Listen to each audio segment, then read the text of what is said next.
Dear student, replacement problem in operations research when resale value changes over time. ये एक और example है जहाँ पे रीसेल वैल्यू जो है वो फिक्स्ड नहीं है, वो टाइम टू टाइम जो है उसमें फ़र्क आ रहा है. तो द क्वेश्चन गिवन है the cost of the machine is ₹6,000 and it's scrap resale value and the maintenance cost is given in the table below. तो आप देखिए आपके पास तीन रो हैं. पहली रो जो है वो ईयर है, सेकंड रो मेंटेनेंस कॉस्ट है, थर्ड जो है रीसेल वैल्यू है. फॉर ईयर 1 आपके पास जो मेंटेनेंस कॉस्ट है that is 1,000 and resale is 3,000.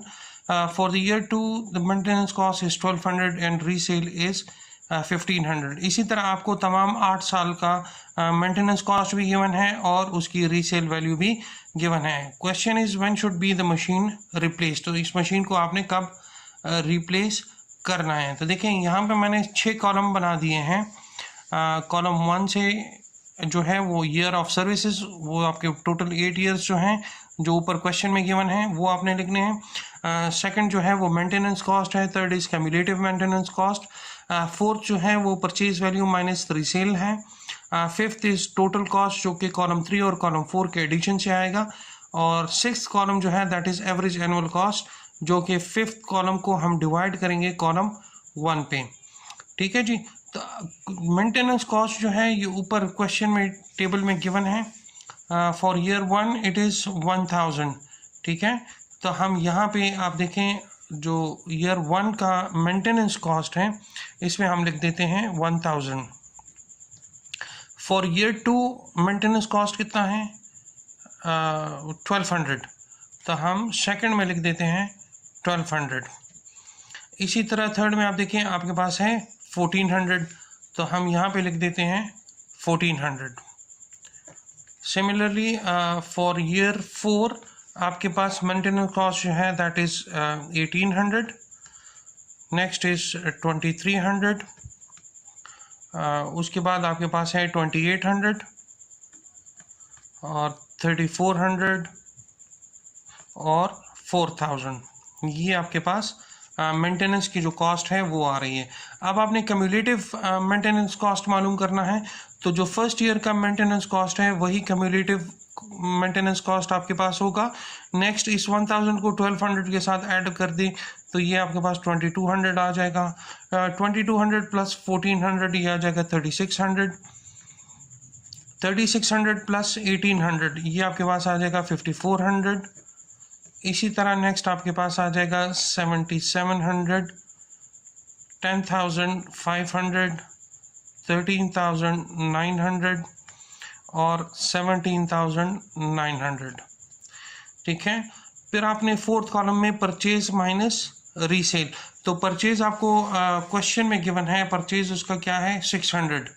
ठीक है. और रीसेल वैल्यू आपके पास ईयर वाइज गिवन है. तो आप देखें अगर आप फर्स्ट के लिए मालूम कर रहे हैं तो ये आपके पास क्या आएगा 6,000 जो कि वैल्यू गिवन है क्वेश्चन में माइनस रीसेल वैल्यू 3,000. तो 6,000 माइनस 3,000 ये आपके पास वैल्यू आ जाएगी 3,000. इसी तरह 6,000 माइनस 1,500. 1,500 कहाँ पे ये आप क्वेश्चन में देखें, ये आपके पास यहाँ पर गिवन है 1,500. तो ये वैल्यू आपके पास आ जाएगी 4,500.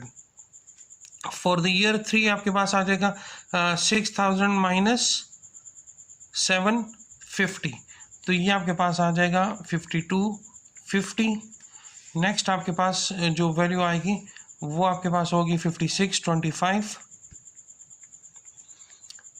5,800. ये भी आपके पास 5,800. ये भी 5,800 और 5,800. ये आपके पास कॉलम 4 की वैल्यू आ जाएगी. कॉलम 5 जब आप कैलकुलेट करोगे तो कॉलम 3 प्लस कॉलम 4 इन दोनों को आपने ऐड करना है. तो ये आ जाएगा 4,000. Next is 6,700, 8,850, 1,1025, 1,3500, 1,6300, 1,9700, 2,3700. ये वैल्यू आ जाएगी। अब आपने एवरेज एनुअल कॉस्ट जो है वो कैलकुलेट करना है। इस कॉलम 5 को आप डिवाइड करोगे कॉलम 1 पे, तो 4000 डिवाइडेड बाय 1, तो ये तो आपके पास आ जाएगा 4000, ठीक है। 6700 इसको आप डिवाइड करोगे 2 पे, तो ये आ जाएगा 3350। 8850 को आप डिवाइड करोगे 3 पर, तो ये आ जाएगा 2950। इसी तरह इसको आप 4 पे डिवाइड करोगे तो ये आपके पास आ जाएगा 2756.25, ठीक है।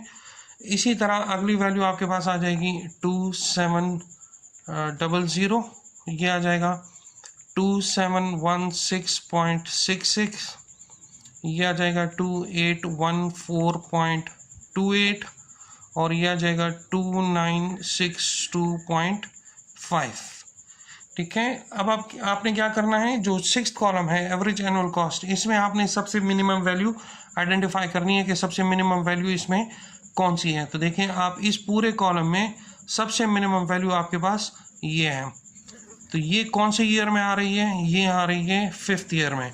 दैट मीन्स इस मशीन को आपने कब रिप्लेस करना है, at the end of 5th year. जब 5 साल कंप्लीट हो जाएंगे उसके बाद आपने इस मशीन को रिप्लेस करना है। That is the best and optimal time for the replacement of this machine. I hope इससे आपको रिप्लेसमेंट प्रॉब्लम का कॉन्सेप्ट जो है वो क्लियर हो गया होगा। Thank you.